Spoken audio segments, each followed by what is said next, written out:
Hello, everybody. Today is the 50th Misfit Happy Hour. It is December 28th, Yeah, 2022. Our esteemed colleague, Wall Street Jesus, is here. We are all part of the Sang Lucci Foundation and home for wayward misfits and traders. Today, the S&P closed at exactly 50% of the distance between the lows in October's and the most recent highs at 4,100. But however, the Nasdaq is the last kid picked, almost making new lows on the move. And so it's the end of the year. And so it's kind of the tendency, I think, is at the end of the year is for all you go on Bloomberg and every analyst is required to give his scenario for 2023, I think. Right? Right? Have you looked at them? Have you looked at them at all? I mean, I have. Have you looked at any of them that make sense? And how wrong were they in 22? Oh, I mean, they for were so wrong. People watching, everybody was looking for 5,000. They're just off. And now, I think what the consensus is, you got a lot of target prices all over the place for next year. You know what I mean? Or I guess how we get there. Here's the consensus that I've taken away, and let me hear if you took the same thing away. A lot of people, in the analyst world are looking for a poor first half and part of the recuperation process. In other words, they're looking for lows in the first half to start a bull market rally in the second half. Yeah, I've heard that. Now we know that can't happen now. Well, why can't it happen now? What do you mean? Because everybody's predicting it. Oh, I should have known that. All right, you're right. Right. That takes care of that. Right. And then, there's this big JP Morgan collar that goes off right soon. I think at the end of the year, right? They need 38, 35. That supposedly was involved in a lot of the pinning action we've been seeing, like the glue, why the S&P shouldn't fall out of bed per se, right? Right. And then for everybody watching who's kind of new or curious about old floor isms and sayings, there was a floor that said never be short Jan volatility. Yes. Right. Have you seen some I've seen some wacky Jans. What's the wackiest Jan you remember? Crazy Jans. January 87, they went straight up. They blew out half the ring. No, I'm not as old as you are. Yeah, okay. I'm not there. 87's before my time. Okay. I wasn't trading in 87. I know you want to drag me down into the rocking chair world. I'm old, but I'm not that old. Okay, let's not push it now. So, but as a older trader, you could. So wait. You were around 87. You were playing this game. Yeah, in the ring. Okay. And I was in Barbados on windsurfing. Because you could do that in those days, you could disappear. Right. And I came back in the end of January and half the ring was gone, just gone. Like in the days when you blew out, you were just gone. And we didn't have cell phones and there were just half the ring was gone. And all right, but wait, before you go on, I love these stories. So January of 87 was a really bad month? No, it went straight up. Okay. That's what didn't make sense to me. Okay. Right, straight up. Like, and so in Barbados, we only got the Wall Street Journal the day after. It was like, right. Like Tuesday, you got the Monday Journal. Is that crazy? And so I'd just be like, oh, look, it smoked them up. And then the next day I'd be like, oh, look, I would have gotten so crushed. And then they kept going up and kept going up. And I was just like, oh my God, nobody had ever seen a melt up like that. Was that the start of an up move into to the October crash? Yes. Wow. Okay, so never be short Jan Vol. I think came from there. I got you. Yeah, and with the Jan effect, right? Like January's known. You got the flows that usually come in, right? A lot of money comes into the market usually. Right. What is it? It's like the first day determines the first week, determines the first month, determines the whole year. Yeah. Isn't that the Jan effect? What do they call that? The Jan effect is when people puke their garbage losers in December. Okay. Oh, right. So that's the Jan effect. Right. And then people scoop them up. People scoop them up. You're talking about that an up Jan usually determines the rest of the year, right? No, the first day, opening day, because think about it, right? Everybody starts from zero. So it's the opening Right. range. So think about all those remember when we were, anyway, for people who are watching in the old days, when the market opened, we'd use the opening range as a significant metric. In other Oh words, yeah. if the market, right? Like Yeah. the So market, important. So so, important. so important. So ultimate opening range print is the open print on January 1. Yeah, and a lot of people out there who may not be familiar might have come across that were indicators built off it. Tom DeMark, which I'm sure most of you know, right? Right. One of he's got an indicator, the opening range indicator, that works just off that. That's how important it was. And obviously now nowhere near as important, right? Yeah, and Still then they use important, but the pivot system, I think, had something to do as well with the open, and the right, open, right. and then in market profile, there was the opening balance period. Yeah. So all those exactly all those starting levels, right? Those starting ranges were so important and used the rest of the year. So it was the opening, so it was the first part of January that ultimately would determine the rest of the year, basically. No, it Right? was the first day that would determine the first week. One And then day. the one day, right? They were like, what it does on the opening day generally determines the first week. Oh, And I see what you're saying. I see what you're and saying. then people are like, well, if the first week of Jan is up, then that means January itself is going to be up the whole month. Right. Right? It's like Got you. the flea That on the makes sense. flea on the flea of the Right. That right. makes sense. That makes sense. But Um, it's probably an old wives' tale by now for everybody who's Oh yeah, watching. it definitely is. It definitely is. But I remember that, like, again, when I first got into the game, that was such a big thing. Such a big thing. I used to see everybody talk about and use or opening ranges. Opening But range. going back to the analyst thing, that was Right. the consensus takeaway. If you were looking to be a contrarian, it would be like you said, it would be a strong first quarter or second quarter and weak second half. That would be the contrarian play from what generally what analysts were looking for. Right. But they're looking for a flat year. You understand? So But do you weakness. think how does that work? Right? This is like a shark. It needs to move forward. How do you? First of all, how can you predict this shit that far? Come on. I mean, let's Right. be realistic, right?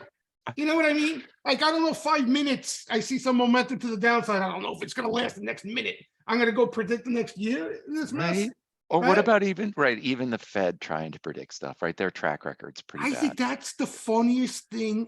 It's laughable. I think it's the funniest thing out of all the predictions. You have the Fed, who's almost, they're vehemently telling you that they're not going to do this to rates, that they're not going to cut rates. They're not. How the hell do they know? They told us they were going to raise, right? How much were they looking to raise this year? Okay, and you got the I biggest mean, oh, most right, aggressive right. hiking cycle we've ever seen.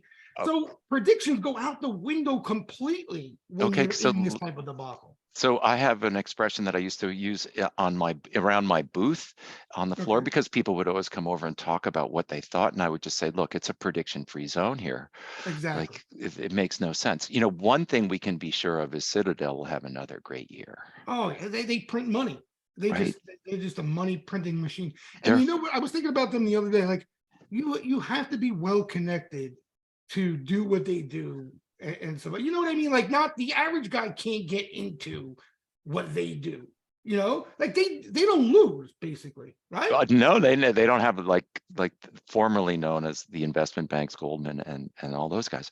But I mean, well connected is kind of a good pun, given Right. that they are Right. co-located servers and are trading Exactly. They're literally well connected, right? literally well connected. Yeah. My friend Brian Bauman, who runs data at ICE, which is the big board, Yeah. was saying that they're trading in picoseconds. Jesus Christ. Like, Yeah, everybody tries to get quicker and they just take it to right? a whole other level. Like, you can't even. What's interesting, even on the microsecond level, they go back and they fill gaps. I Isn't can't. that I can't isn't that even. crazy to think about? Like, Unbelievable. Can it get any? I mean, does the game get any quicker than it is right now? Can they get any quicker than they are right now? It's no, impossible. I mean, I'm sure they're working on it. I I don't know. know. If there's a I way, mean, they'll find it. it's a very valid question. Hey, should we do like a new, everybody has New Year's resolutions. Yeah. I Like, stopped doing that when I was on. yeah, like, but in trading, like, I will be more patient. I won't average until it's ridiculous. I won't, right? I'll come to, how's this? My New Year's resolution is I'll make a conscious effort to show up to my screen with a neutral mindset. Yeah, that's definitely should be more than a resolution, right? I mean, it's Right? pretty, Or yeah. I have another New Year's resolution. I will let the market tell me, Yes. Yes. I mean, right? anything that has you checking your bias at the door before the bell rings, is extremely constructive, right? No matter Yeah, what market you're in. Like that's something you could take with you, bear market, chop, parabolic bull market, no matter what it is, it will make you a better player in this game, right?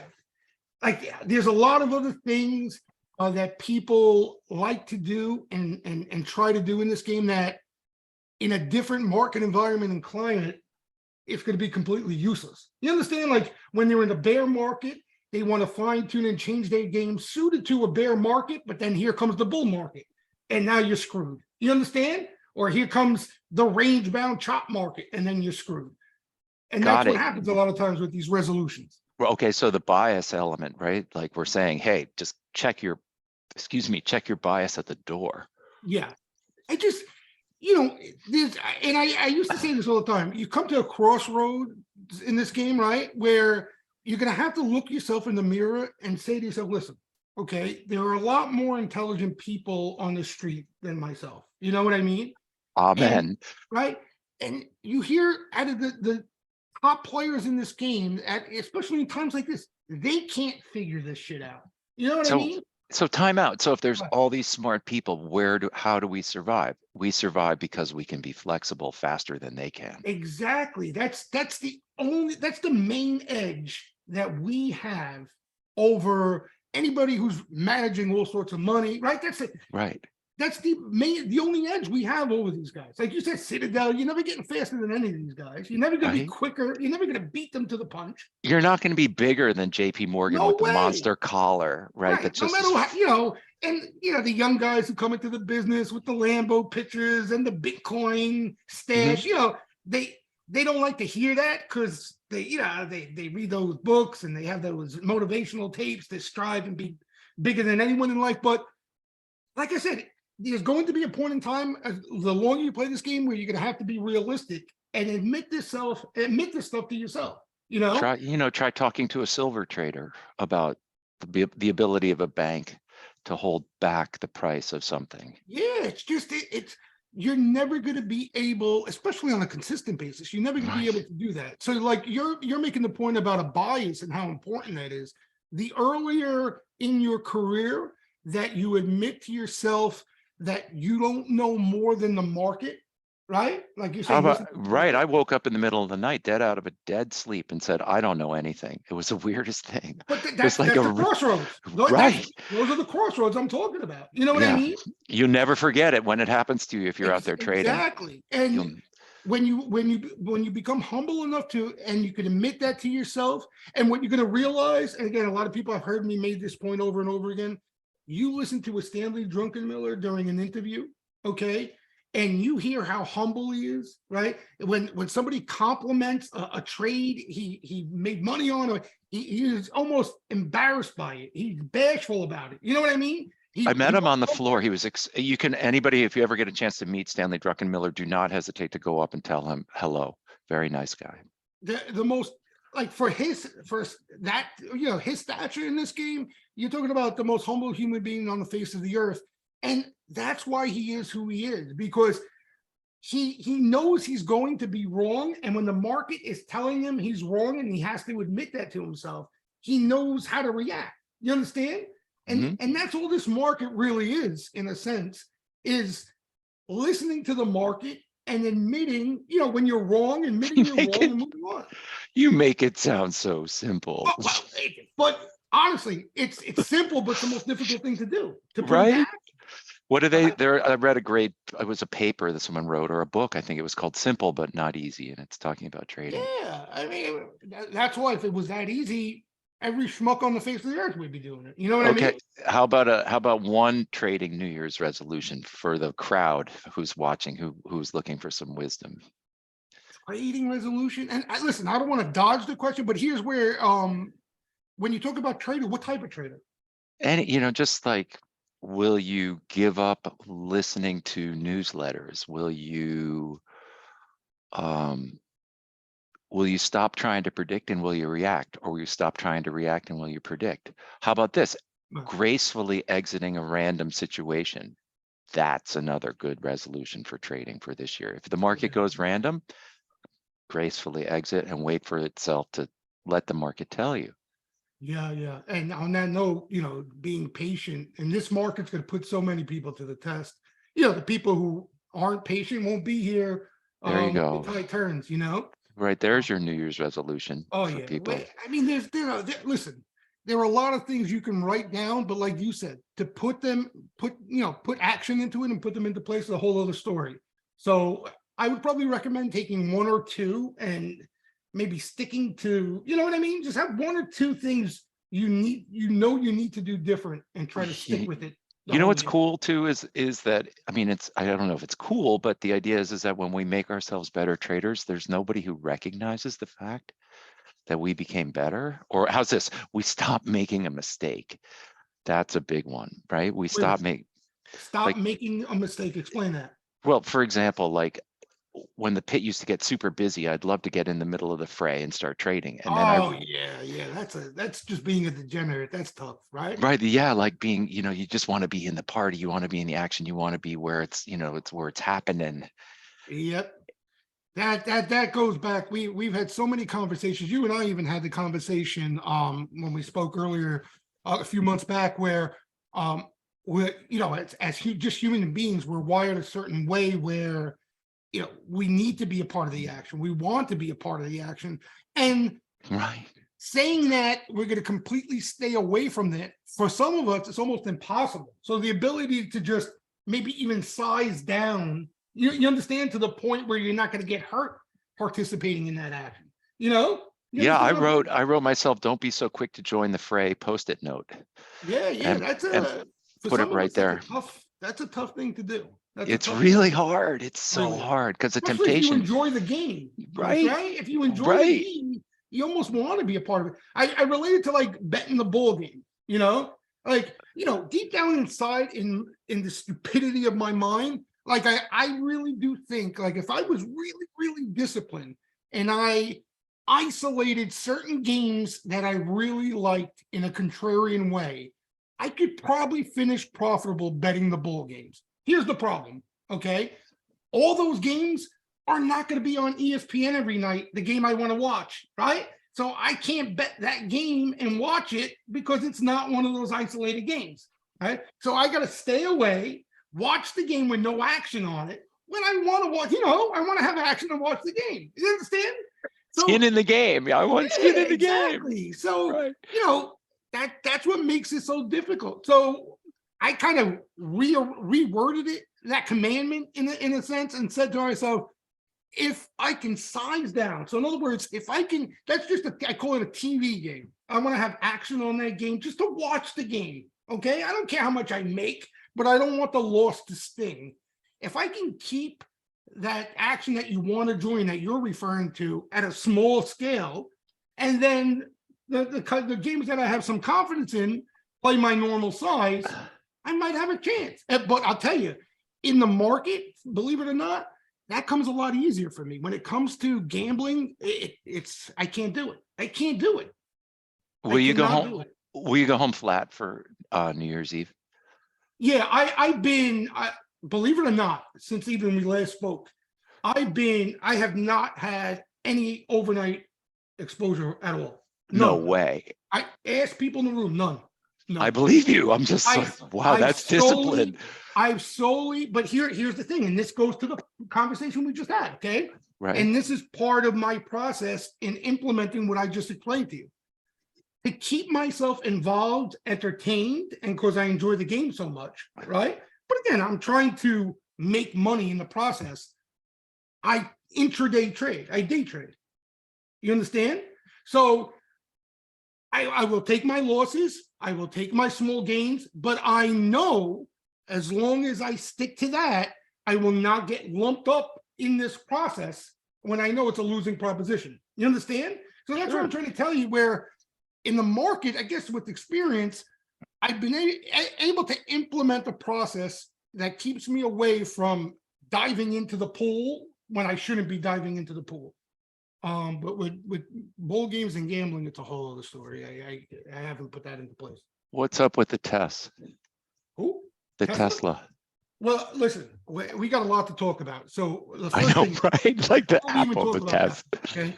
One point I wanted to make, and it's been in my head since we spoke, because we knew a certain thing was coming. It was only a matter of time.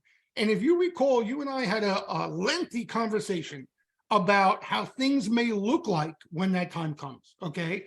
We talked about Bitcoin getting destroyed. Okay. Yep. We talked about these growth names at best plummeting and forming a hockey stick pattern, being dead, not rebounding, wiping them all out. Right. Right. We talked about anything speculative that had a run up that we were oohing and on over post COVID was going to come down to earth and be deflated. Right. Right. Like you and I agreed to that. That was almost a lock. It was just the timing of it, how long that process would take. Now, the thing where I was unsure, we had a conversation of, and you were pretty confident about how you felt about it. You clearly stated that you didn't think all these things blowing up would be systemic or have a bigger impact on the game itself. Right? Then I really, at that time when we had the conversation, I was asking you, what's going to happen when Bitcoin implodes and all these made up coins go to zero, and all these crypto brokerage firms go to zero, and all these stocks that all these keep piling go to zero? What kind of impact is that going to have, on just a wealth factor, the economy, people, sentiment, right? And to this point, all that has happened, and you got to admit, it's been pretty orderly, right?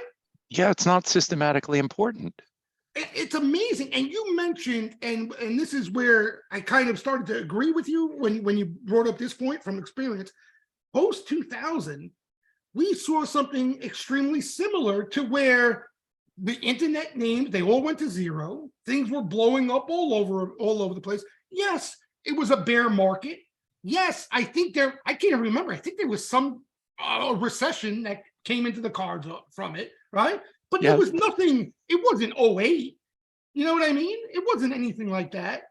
And as grandpa, and look, in 1989, this is where I learned all this. In 1989, the banks went bust on real estate. After the 87 crash, the market went sideways and started to climb higher. But the banks in 89 had a bad problem. Right. And they closed the banks, and all the bankers just opened new banks. And then it's just like, and then there was the Thai bot, and there was this, and then long-term capital. Yeah, long-term capital too. Yeah. Right. And then there was the internet revolution, which came unglued. And that's what you said. You said that they'll just be forgotten, right? The losers go away. Nobody ever talks about it. Yeah, it's very strange. That much wealth can be obliterated. Yeah. Right? Yeah. And just go away.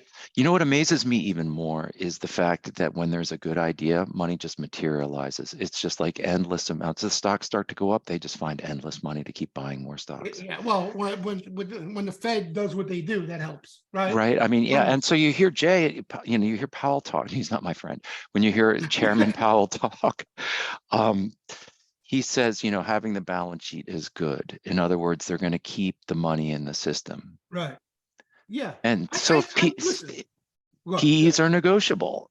Yeah. And so if PEs are negotiable and the amount of money in the system is, and so cheap or expensive, like you go to Canal Street, right? You go to Canal Street, the tourists are like, look, a knockoff of Vuitton bag is $60 or 50 or 40 or whatever it is. And then the next, and then they're like, look, it's so cheap, and they buy 3 and they go away. But the next day there's still a billion bags there. right? It's like the idea is that the Fed is going to have this money there cheap. My argument or my explanation using the bags is that the tourists think the bags are cheap, right? If they were really cheap, they'd be gone in a day. Right. So the understanding of cheap or expensive is purely subjective. Okay. So the Fed balance sheet makes that argument of cheap or expensive, or all these guys who have value funds or are using whatever old metrics to measure things, even with now that we have real rates, almost real rates, right? Almost real rates. But the balance sheet is going to distort that because the Fed has this desire to keep a lot of money out there, quote, and from Powell's most recent testimony or speech, he was like, oh, big balance sheet is good. It helps us in case of emergency. Yeah, but let me ask you a question. Even without that being said, how can they undo what's been done? How do you, with the balance sheet, how do you do that? You can't. You can't.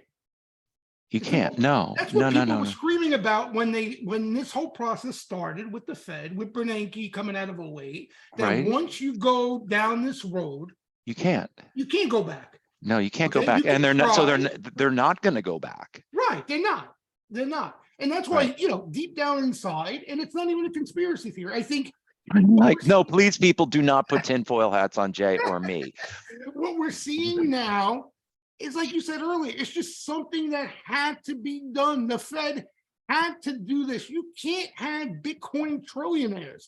You can't have people buying Cathie Wood stock and being up 300% every year, right? Why did, when they got rid of the floor, at least so in the 87 crash, there was Paul Jones on one side bidding 200 in the S&P pit, and Soros Soros was selling, Paul Jones was buying, and it was on opposite sides? On opposite sides of the ring, and it was 10 handles. Wow. 10 handle lock, like buy them on the bid, sell them on the offer. 100 lots was like $1 million. And people were walking across the ring and doing that. And so, they need the money. The Fed needs the money to prevent another crash because the market, everything is so levered. Yep. So everything's so fast, so levered, right? So quick, you know what I mean? Right. And so what's the collateral for the system, right? The bond market and the stock market are the collateral for all this leverage that's out there, right? The wars will be fought financially, not necessarily geographically, except maybe in the case of Taiwan. That being said, okay, so they're going to smash stock prices and keep the VIX low to try and drive down inflation. You're seeing that unwind take place now. Yep. And then when we get, what is it going to be? Nationwide Wi-Fi? What's going to be the next green? Where is the legislative branch going to spend money? Well, there are things that, right? There's going to be something. There's going to be something that comes up and they spend money. Right. I think this process, though, has more to go. Now, that's not saying, I'm not saying in regards to any specific levels on the S&P. No, prediction-free zone. Prediction-free zone. Right. Because again, you don't know where we could have a bear market rally, and we could start from that point. Who God only knows. Okay, right. So it's impossible. But you could probably take this thing down to 2,000 in the S&P, and the Fed would be happy with that as long as the VIX didn't get above 30. Yeah, and that's what I'm saying. There's something you're gonna see. If you remember, you remember in 2000? This is blueprint post 2000 to me. Like, this is exactly how just the feeling of it, how it felt post 2000. Now, do you know what followed this process? Okay, and you can put the tinfoil hat back on again if you'd like, because you might want to. Okay, but you know what followed this process? We had an very orderly decline in most of the market. Tech and internet names were blowing up. Okay, you had even legitimate tech names and growth names blow up and go bankrupt, and the market was still extremely orderly. Remember WorldCom, Bernie Ebbers, remember all that? Okay, You're talking about like blue chip names. And the VIX still hardly had a pulse. It seemed so orchestrated. Okay. So you And imagine then, that. So someone comes to you and says, what do I do for protection, Jay? right, You and can't buy. you know what's funny? They said that this market is down so and so, right? Whatever it's down for the year. If you put on put protection, you're down this much more. If you put on VIX protection, you're down this much more. If You you understand? bought If you bonds, how bought about the bonds, you're 60, 40 decimated. decimated, right? Decimated. That 60, I So, heard this morning on Bloomberg, they're like the 60-40 portfolio had its worst year in 100 years. like, if you were to tell me all these things would have happened, I would have tell you the S&P is at 1,600 right now. Honestly, Right. But that's So that's 2008. The nightmare still in the back of my mind. You understand? That's never left. the But balance sheet is, there's money in the different. system. Okay. Right. Here is again how it played out post 2000, and let's see how it goes, and let's see how it lines up. Okay. You know, it, Listen, you go ahead. the balance sheet was there to manipulate asset, to distort. I'm sorry, using the Yeah. distort, as Bullard said. He said, obviously QE is there to distort asset prices, Of people. course, of course. That's its So, main job, right? right. I mean, Yeah. So, okay, then so shorten your time horizons on your trades, given that you can't control the outcome of distorted monetary policy. yeah, that's 100% true. But anyway, listen. There's another New Year's Eve resolution. What? What are you doing New Year's Eve? Oh, nothing. What do I do? What do you mean nothing? What do you You're think I like, do? Painting the town, doing shots? Those days are done. come on. Come on, think about it. Wolf of Wall Street, all that stuff. We have I know. Well, we have that a was once upon a reputation. time. Now, forget it. If I smell liquor, I start to shake now. You know what I mean? I killed Okay. enough. I drank enough in my prime to kill a small village. So those days are over with. Now I watch the ball drop with my family and 9 dogs, and I hit the bed and relax. What do I do? You know? You don't have a hangover. Yeah, exactly. That's the last thing I want right now. So listen to me. Put your I'm tinfoil listening. hat on. Put the tinfoil hat on. Okay. All right. Post 2000, very similar to this point, right? Right now, like we were seeing back then, and the VIX had no life. Okay. Right. And something came out of nowhere, gave the VIX a nice kick in the ass, and actually was the start of the capitulation, because we still haven't seen capitulation in this market. No, we didn't even see it in 2008, right? The bottom in 2008, it spent 6 days, or 5 days, 6 days at But listen to me, 66. we didn't see post 2000 either, but we saw the process start. You know when? 9/11. That was 2001. Okay, so think about that. We were long in the process of that bear market, of that unwind of the tech bubble. Okay, and VIX had no life. A lot of people thought VIX was broken at the time, if you remember. Okay. Lo and behold, planes went into the World Trade Centers, and that changed everything. Okay, the New York Stock Exchange shut down for a couple of days, if you remember. A week. A week. People started to forget about stocks. Nobody was looking for bottoms. Nobody was looking for anything. Do you remember the president was like, "Look, when we open the stock market, be patriotic and buy stocks, save my bacon." I was short puts into the. But you know what I mean? Disaster. So I'm not predicting that there's going to be some sort of event, but that's usually what happens in these bear market cycles. You get something that triggers a VIX that's supposed to be broken when nobody expects it, and that's where capitulation starts. Yeah, there's a theory. Hammer from HFT, Steve Hammer says, when we're in a bear market, bad things happen.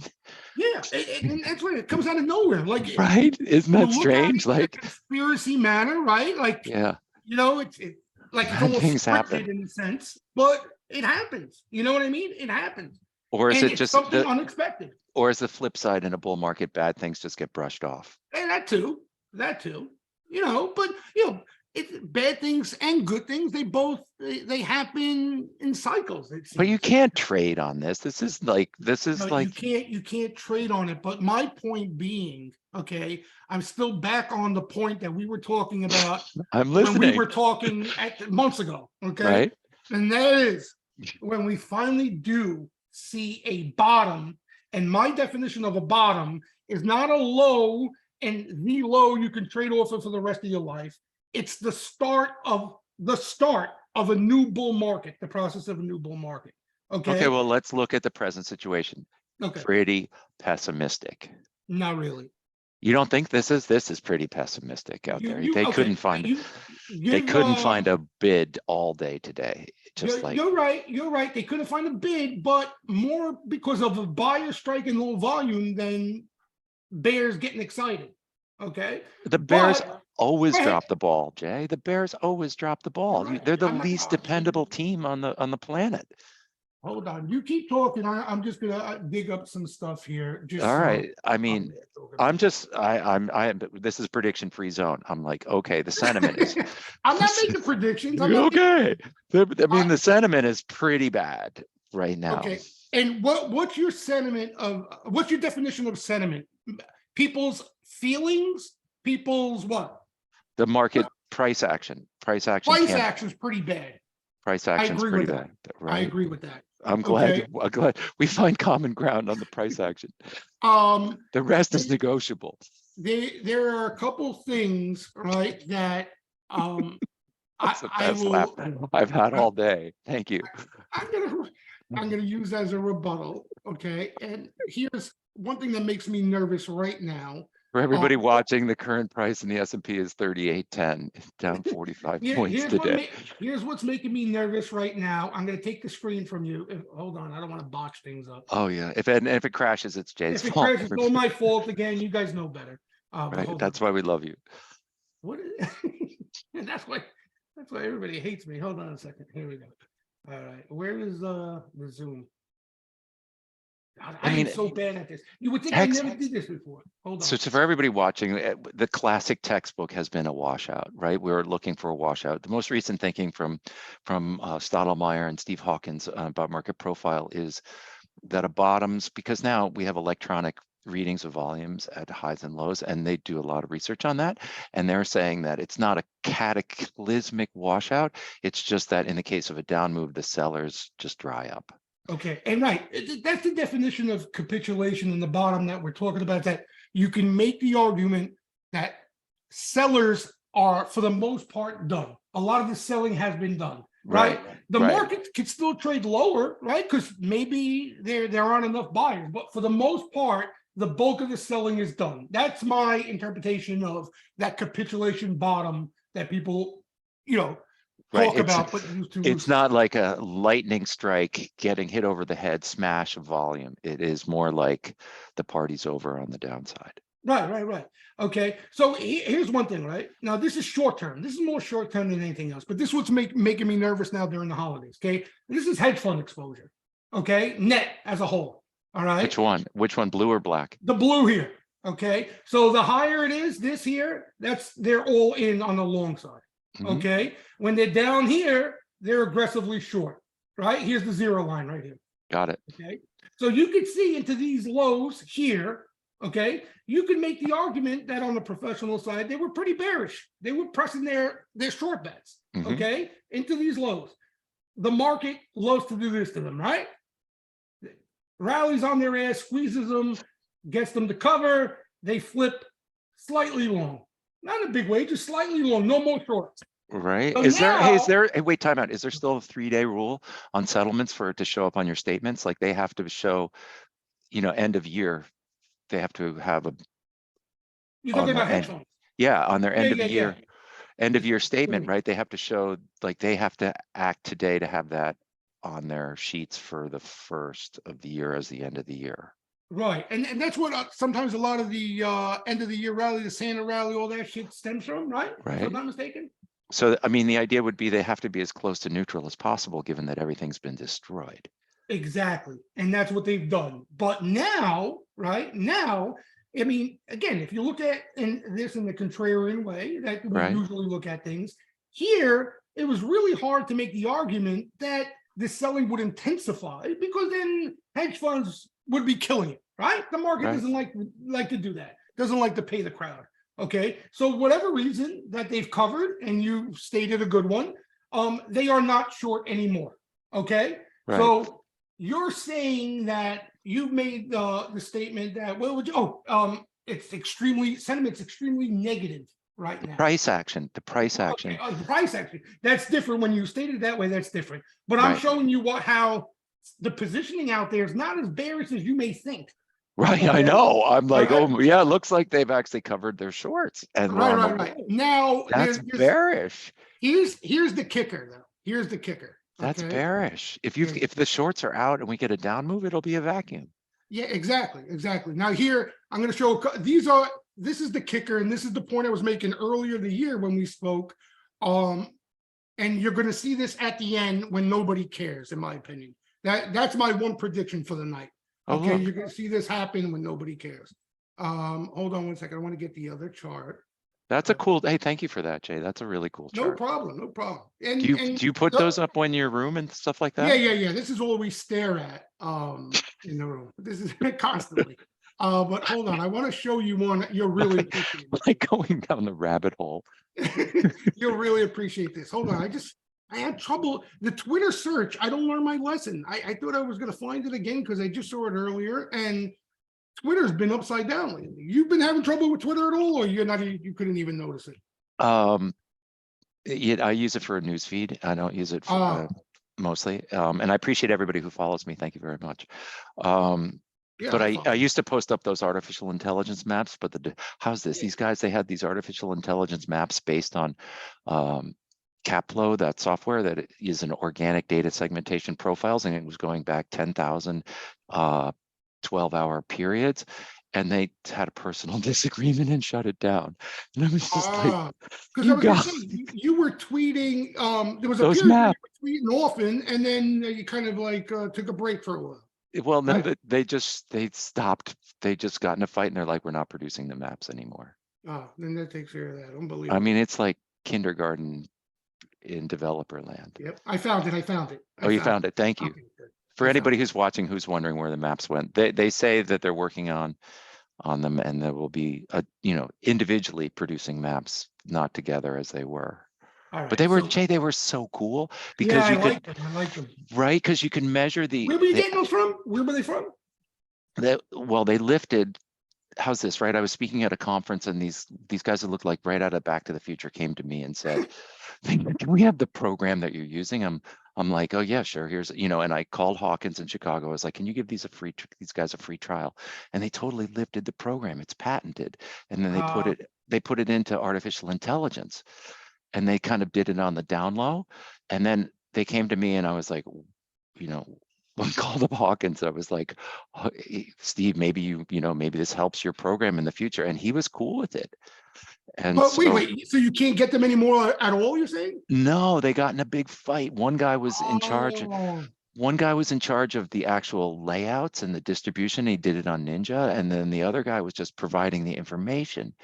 I thought maybe they were charging and you had to pay or something. I was going to say it's worth getting if you could. I know, right? And I'm just like, they were so good. But the idea was that you can measure the present, how it's unfolding against a predictive future. Right. Really cool. Yeah, it was very informative, those charts. All right, so here it is. Okay, this is the kicker right here. Right. Oh, yeah, I saw this. Okay, I saw and if this you remember, we looked at this back the last time it was on here. Okay, yep. The dark blue here is the flows, equity fund flows into the U.S. Okay, that's what we're looking at here. That line. All right, this has been incredible. Okay, started up in the summer, call it even early falls when it really started to heat up of 2021. Money in buckets came in towards the end of 21, and as you can see, into the start of the bear market, which is unusual in early 2022. Well, if you could put the NASDAQ chart up against that thing, you're like, what happened? Okay, so now, and this is, I wouldn't use the word unusual, but it's not often that you see it line up like this. Only in the worst bear markets, very similar to 2000. Okay, you have fund flows. They've actually been adding. Okay, 2022 net inflows, no outflows. Okay, and what usually happens, according to Bova, Michael Hartnett, who is one of the top analysts on the street, he's not an analyst. He's a street guy who knows the game. There's never been the start of a new bull market or any sort of V-shaped rally without equity fund flow capitulation. Okay, you look at any correction or bear market, this money came out before a new bull market started. How much of that is a balance sheet? Oh yeah. And how much? Well, it all came again. You can make the argument too post-COVID, right? The government Right. sending out money, everybody Oh, opened right, the their Robinhood stimmy checks, accounts. right? Yeah. But whatever it is, right? You cannot say that we saw any type of capitulation or major bottom with equity fund flows up over here. Believe it or not, the bond fund flows, Chris, had outflows and the equity Yeah, had huge, right, huge huge. outflows. All right. So again, I'm just talking strictly on the argument of capitulation, right? Almost every bear market comes to an end when everybody's out. Every bear market that I've been a part of, okay, or even corrections, and that's the reason they happen so fast. When a real bottom comes around, nobody's around to even notice it. How Nobody much are the cares. S&Ps down? Are they down 20%? I More, think 20. What the Nasdaq's down more, which 40% or something, yeah, right? is helpful. But how What about the even going fuck? back to the point we were talking about earlier, ARK, right? Which those speculative high growth funds, high growth stocks, okay, which all went parabolic. ARK saw inflows this year, Chris. What does The that fund. say about Europe? Europe has seen outflows, and that's why, believe it or not, people are making the case that Europe, you're better off buying long Europe, short US. You understand? For the Because of reversion the trade? because of the capitulation there. You might Like as in well other buy words, gold instead. I know gold looks interesting too. Right, if But Europe's gonna, you, right, here's the contrarian trade, right? Buy uh, gold in Europe. yeah. But you can make the case that Europe, okay, you have seen enough selling there for capitulation. Right. As negative, but and isn't it ironic that Europe, right? None of us would be caught dead getting long Europe right now because of what's going on there. Okay. No, I mean, the All right. whole, the EM equity has got to be India. That's got it, because India is like Yeah. screaming, Yeah. right? Yeah. That market has gone gangbusters. But yeah, so and I you mean, want one to chart does not explain a lot of things. That's one look chart. at this. Look at this, okay?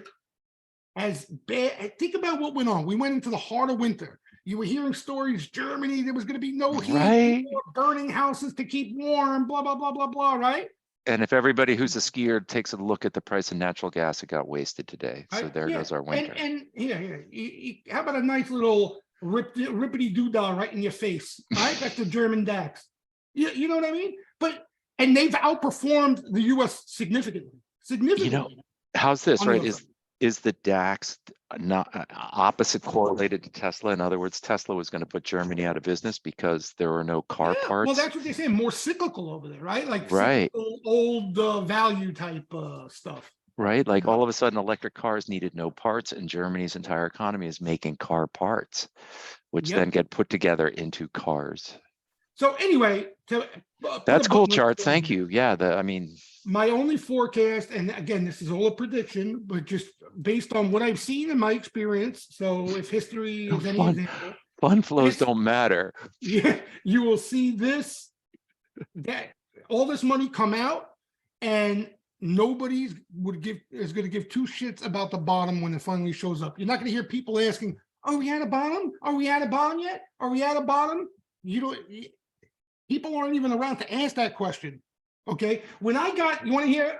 Because losers go away, right? Yeah, Losers never exactly. talk about it. I got into the business like trading professionally and managing client money 97.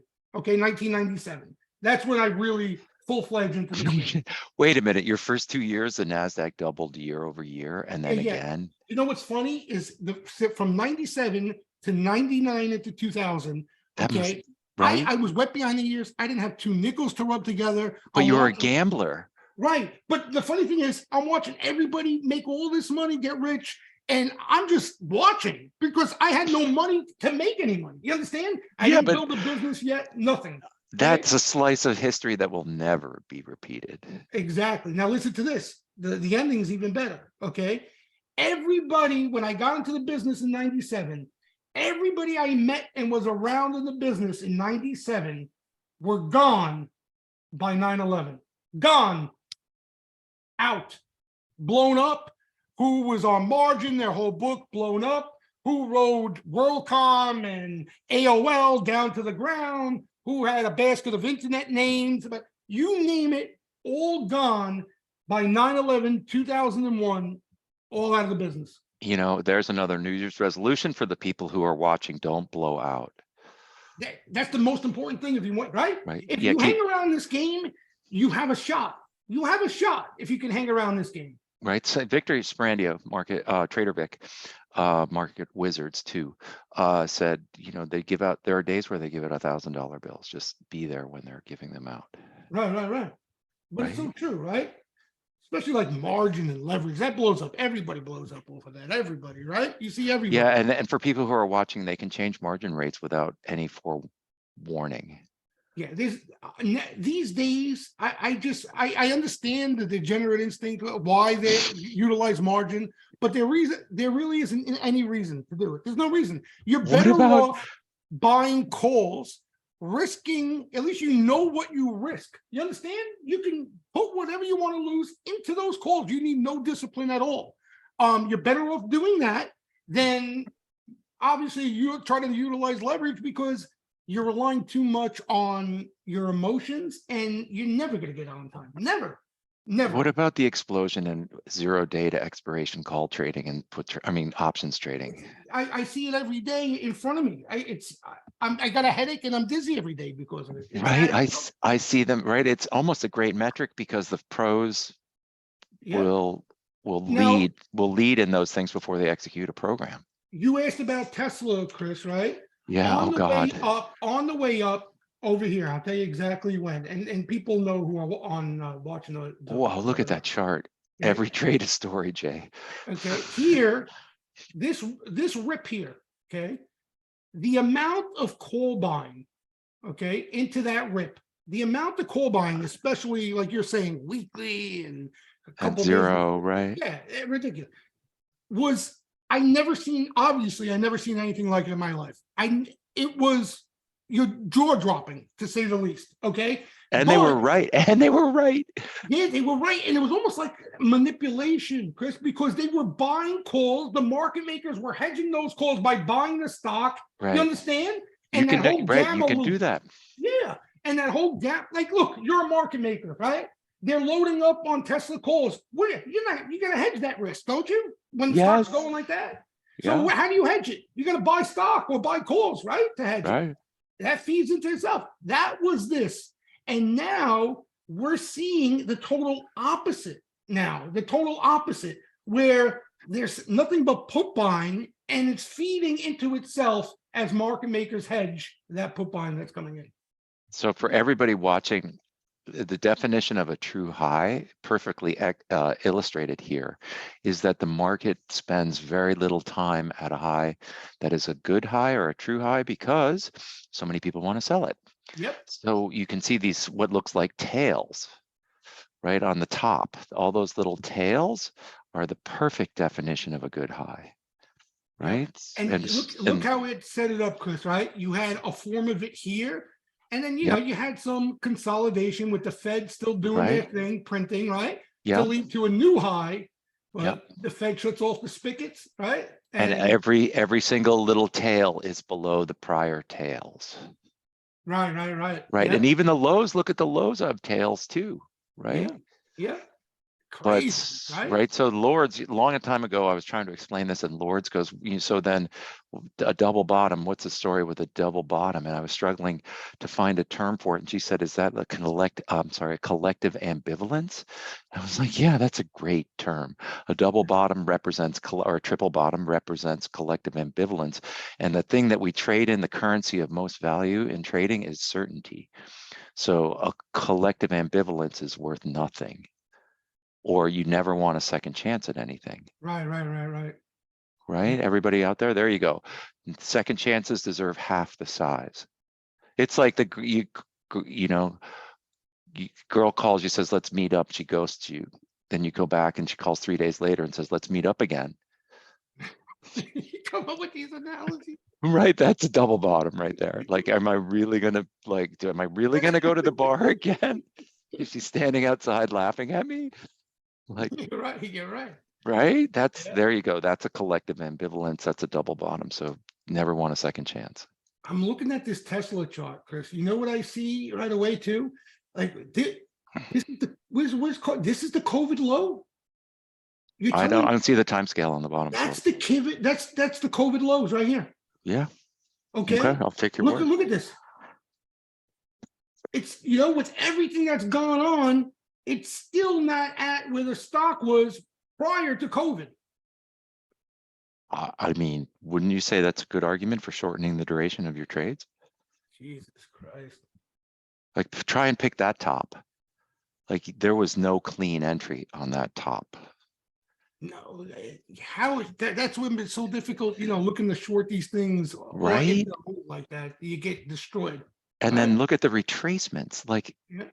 like almost, oh, I got this, and then it comes right back. Yeah, Like, and then you exactly. can't add to that. How would you ever add to that? You'd have to have the patience of Job Oh, to add and sit with that. I seen Lucci the way he enters short positions, like that's the only way. I've never seen, not too many can do what he does on the short side. What he does is he puts feelers in over the course of time. You understand? So how many, like the first handful of trades short he'll put in, he'll end up losing money, stopping himself out. And ultimately, those are just feelers to get him through, you understand, this process until he starts to get that, and then we'll add. That's what he does.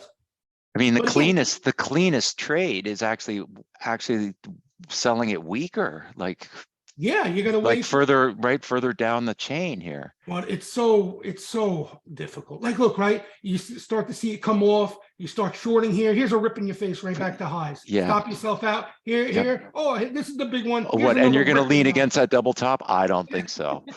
I go, no way. There's Right after, and the chart never does it full justice because that's after seeing all this go. Right, you're still in an parabolic. uptrend, and you're like, oh, I'm going to lean a monster uptrend, world's most expensive company, almost, whatever. And then, no, sorry. Like, you better have a feeler at that point.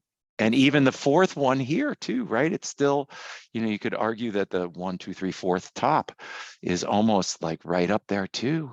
Like, isn't it remarkable in this game? Like, all kidding aside, if you put it like you earlier, our conversation earlier in the year, if you put a gun to our head, okay, and you said long or short Tesla up here, no doubt in our mind we'd say short, but to actually short it and sit through that is almost impossible, right? Right. Have you? So Almost impossible. the Tibet, I don't like to, bring up the Tibetans too often, but the Tibetan monks have this thing where they're like, this is called the diamond dealer question. And they say, here's a diamond, one that has a speck in the middle of it, and the other one that's yellow.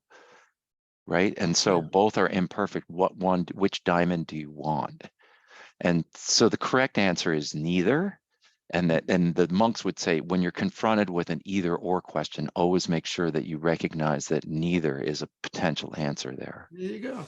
Right. And so, yeah, looking at Tesla, that's a great example of that neither. Yeah. I mean, that's definitely the safer route too. And everybody's trying to pick a bottom. What is that? And that's what again, post 2000, that's where I've seen the most people blow up. Not the first pullback and the sharpest pullback post 2000.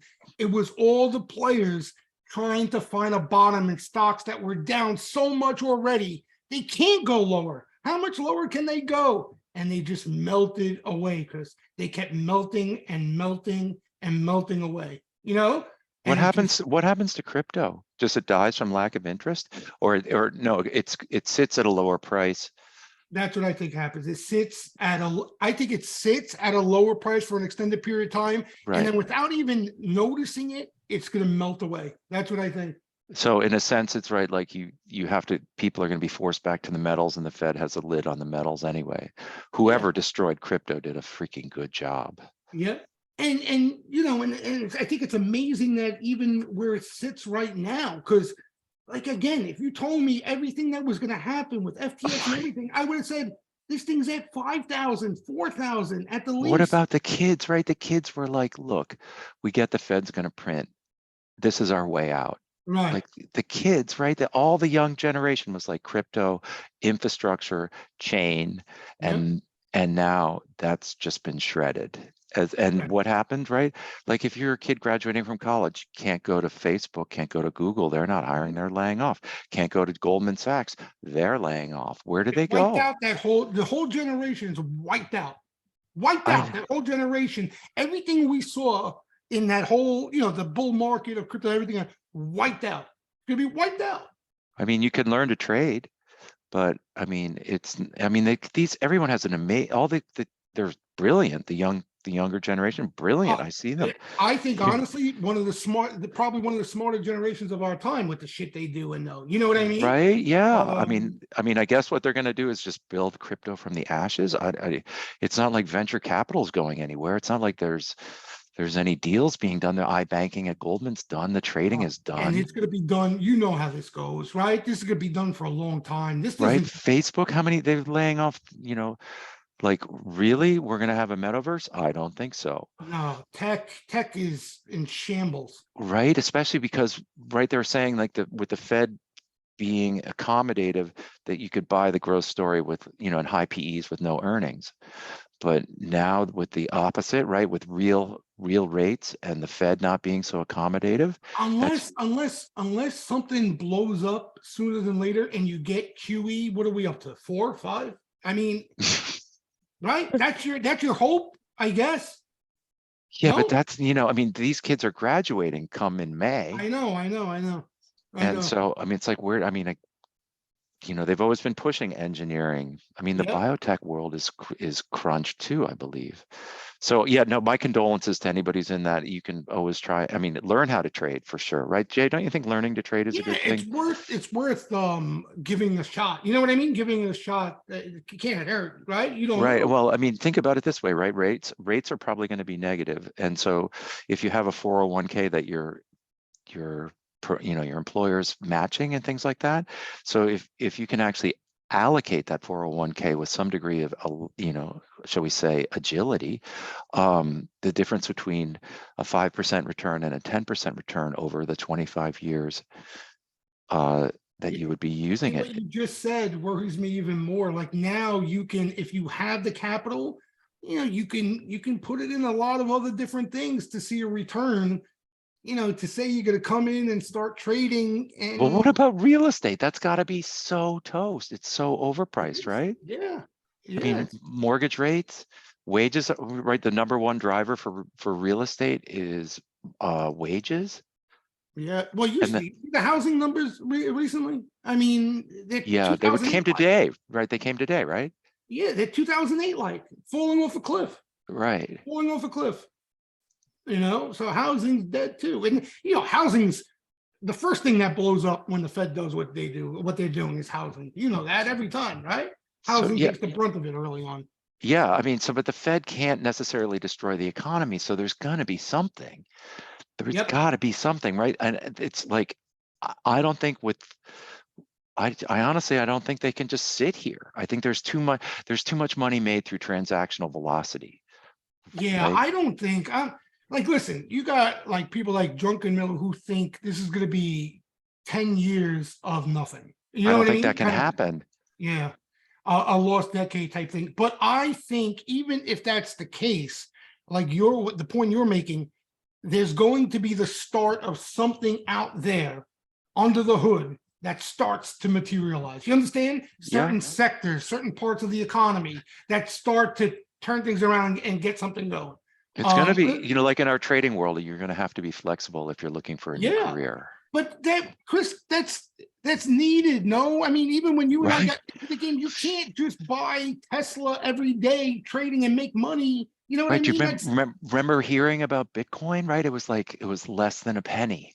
And Yeah, but that's what I'm it saying. was Like like, Bitcoin, there was like, that's when all the money was made, right? right. Yeah. So I'm saying, right. Like for the young people out there, keep your ear to the ground, Yeah, like, right? and listen, that's a perfect way, an optimistic note out of all this. Okay, and I mean this sincerely. And those of you as Steamroom members know I've said this to you numerous times over the past few months. The And it's gonna, I think it gets even more negative from this point. Best we can hate everything, but okay. I was telling Chris earlier, I had the luxury, believe it or not, of getting into the game in the late 90s, not because I made money or into that late 90s run, okay, because I would have lost it all and then some. But fortunate that I had nothing to blow up when the bubble popped in 2000. Okay, I was one of the few left standing because I had nothing to lose. And you guys know I tell this story all the time. Post 2002 on, okay, from 2002 to 2005, that span were the best 3 years of my career in this game. The best 3 years of my career. And think about that. I did better than COVID. So what's the lesson?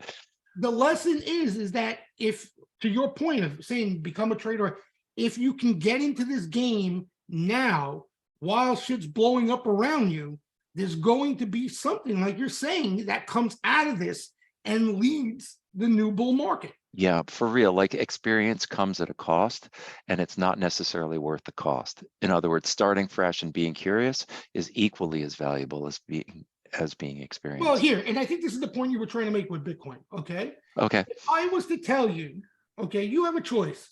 You can get into the Bitcoin business here, or you could get into the Bitcoin business back here. Where would you want to get in? Right? Right. No comment. And that's the required. point you're saying, right? Right. Bitcoin here, and going even further back, right? I didn't even know about it, right? People hardly even heard about it. Nobody had an interest in it. Everybody was scared shitless in it, right? Yeah, it got stolen. Right. And and this is where all the smart people, all the people who are big in Bitcoin, this is where they built their positions, right? This is where they got their beak wet. When all the mopes start chasing it up here and you hear about it from your own aunt and grandmother at Thanksgiving dinner, it's over with. You understand? So what the point I'm trying to make is, ideally, you want to get into the game back here, right? When things are blown up.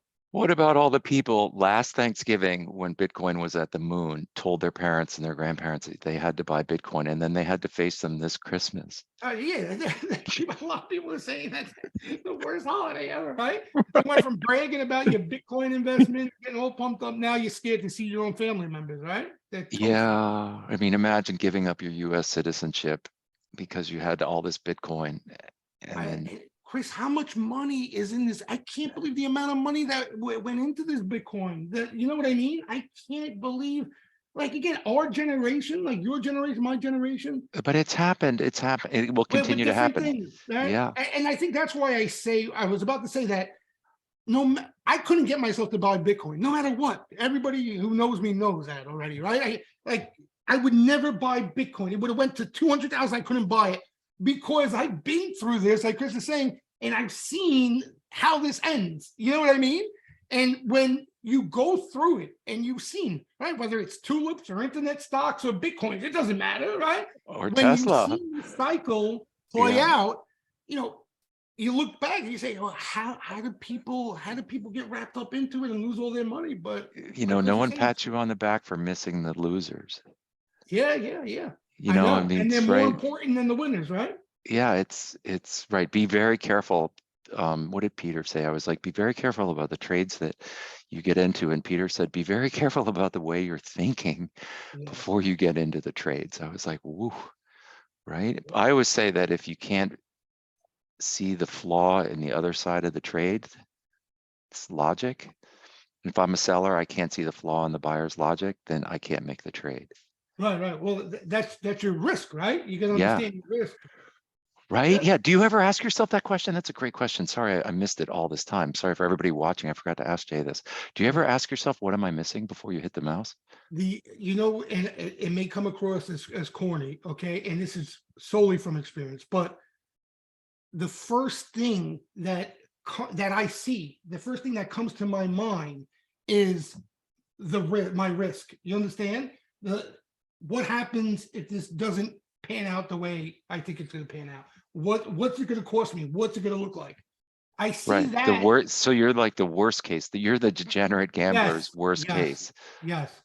Like I I think, and again, I don't know, what do you think? I think it's from experience that I've been through enough and seen so much that automatically, before I click the buy button, I look at the bad scenario playing out. Like that's what jumps out to me. Okay. And that's why if the bad scenario is not as bad as the upside, or there's a less probability of it, that's when I push the button. Like that's sure. all, you know what I mean? That's what I measure. It's not, well, Tesla go up 300%. You know what I mean? Like Right. the Right. Like we the can only, bad side. right. We only, once the trade is on, we can only view it as it unfolds and assess the probabilities once we're in it. But at that moment, it's like, given the fact that we're curating the entries, and then we're trying to anticipate what we're missing, or at least we're looking for the flaw in the other side of the trade's logic. But yeah, it's like I think today I to your couldn't figure out point, what I'm missing on the, like, why is I'm like, the people must be too levered or something. It just was today, they couldn't find a bid. It was just like down, yeah, down. today was like a buyer strike. You know what I mean? Yeah. It was just nobody interested. It seemed Or is like. it, they always talk about the PPT, right? Is it the buyers are only waiting for the PPT to show up and then they'll piggyback? Yeah, and now you got these big names finally cracking. Like you see Apple, right? I mean, you're getting Brutal. and that was another thing, right? You're at a bottom. Everybody was piling into Apple, thinking that we were going to go through a bear market and this thing was going to come out without a That was scratch our on it. hedge. It Right, that already was at the your house. hedge.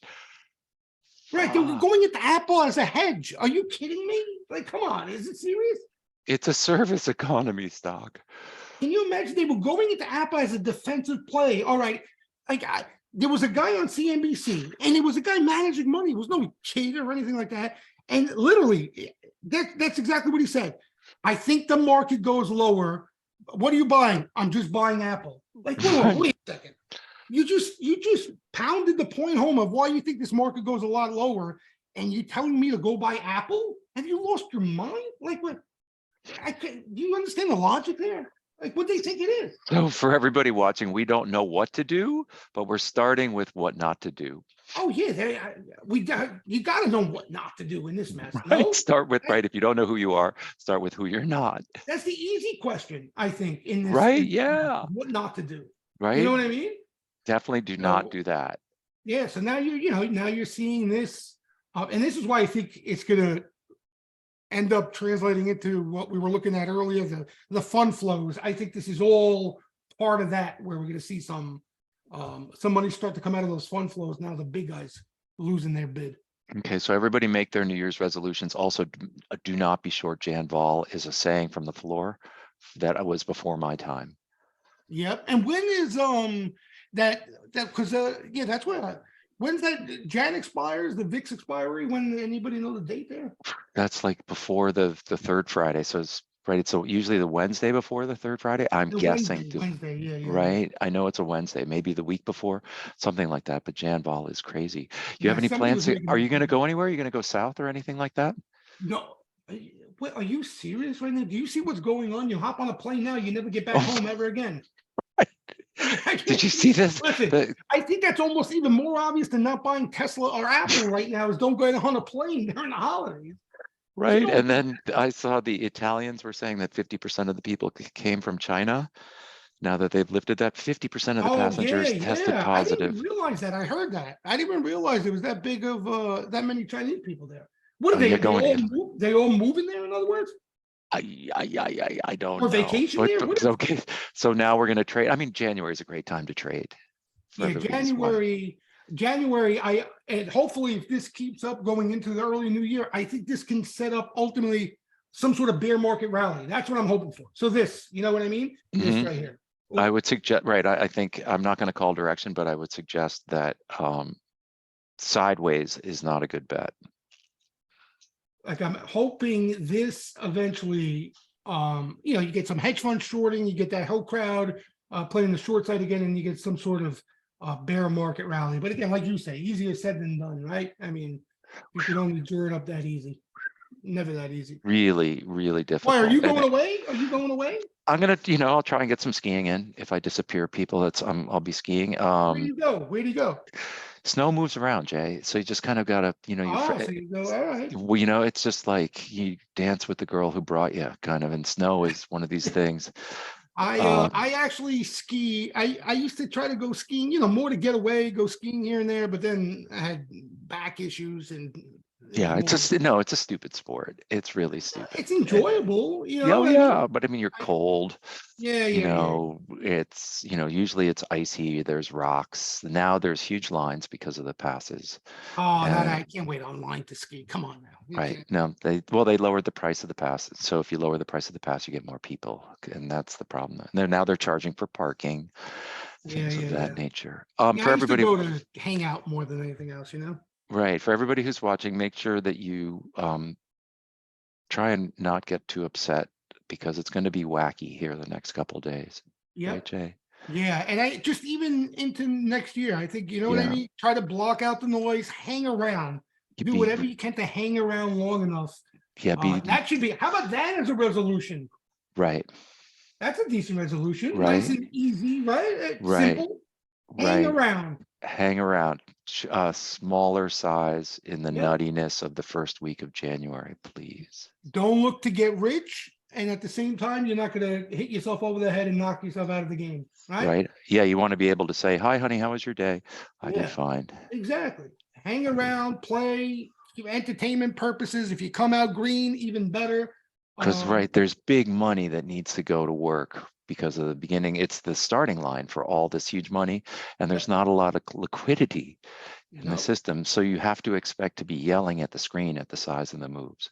Yeah, there's a lot of and too like institutional money. You got a lot of mutual funds have been Right, de-risking this whole bear market. You got money right. on the sidelines without a doubt. And then if it starts one way, people, why'd you buy and then prices going up? Why'd you sell and the prices going down? Yep, They yep, need to, right? Because it's so close to the starting line, they have an easy metric, right. right? Yep. So all in above the opening print, all short below the opening print. Yeah, and exactly. I mean, that's the thing. No, wait for a better time. You know what I mean? And take it nice Yeah, and easy and let things play out. That's all. yeah, right. Like people who are caught are more dependable than people who are getting what they want. Yeah, and So it's if you it's see not fun someone getting caught, it's right? not fun getting hit over the head. No, Going it down like that. sucks to have to manage a loser. Oof, oof. There's no, you have a basket of these names right now going lower every day, and that's what's going to happen. It's going to wear out, especially a lot of the younger traders who got in, thinking this game was easy. Right? Long after you're dead and gone, they'll still trade, Yeah, yeah, they're not going anywhere. Exactly, right? They're not going exactly, anywhere, right? Not going exactly. anywhere. Should we wrap? It's Yeah, 5:30. 5:30. So good to talk to you. Thank same you here, everybody same for here. watching. And we'll touch base after the start of the year and see how things go, and I'll come on and we'll reevaluate again. All right, my friend. Happy and healthy New Year, Chris. Everybody out there, Happy New Year to you and the family. Yep. And I'll see you guys. Well, I'll see most of you tomorrow anyway, but the rest of you I'll see you in the new year. Yeah, Chris, careful. have a good one, okay? Careful, everybody. Be good.